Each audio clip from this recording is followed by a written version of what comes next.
100 फुटी रोडवर भरधाव बुलेटने मोटारसायकलला पाठीमागून जोराची धडक दिली आहे. या अपघातात दुचाकीवरील उत्तम कुमार शामराव पाटील राहणार पुणे हे गंभीर जखमी झाले. सदरचा अपघात हा सोमवार दिनांक 29 जून रोजी 8 वाजण्याच्या सुमारास झाला. या प्रकरणी सौ वंदना उत्तम कुमार पाटील वयवर्ष 42 राहणार हडपसर पुणे यांनी विश्रामबाग पोलिसात फिर्याद दिलेली आहे. त्यांच्या फिर्यादीवरून पोलिसांनी दुचाकीस्वार प्रतीक भूपाल जाधव वयवर्ष 23 राहणार खंडबाग याच्यावर गुन्हा दाखल केलेला आहे. याबाबत अधिक माहिती अशी की जखमी उत्तम कुमार पाटील हे आपल्या कुटुंबियांसह पुण्यातील हडपसर परिसरात राहतात.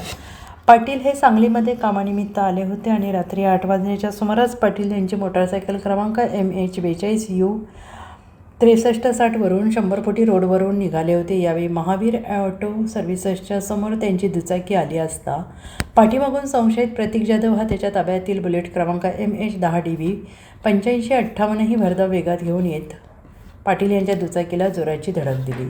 या अपघातात पाटील हे गंभीर जखमी झाले. अपघातानंतर जाधव यांनी कोणतीही मदत न करता तेथून पळ काढला. त्यानंतर उत्तम कुमार पाटील यांना उपचारासाठी दाखल करण्यात आले. या अपघात प्रकरणात वंदना पाटील यांनी विश्रामबाग पोलिसात फिर्याद दिली असून त्यांच्या फिर्यादीवरून पोलिसांनी बुलेटस्वार प्रतीक जाधव याच्यावर गुन्हा दाखल केला आहे.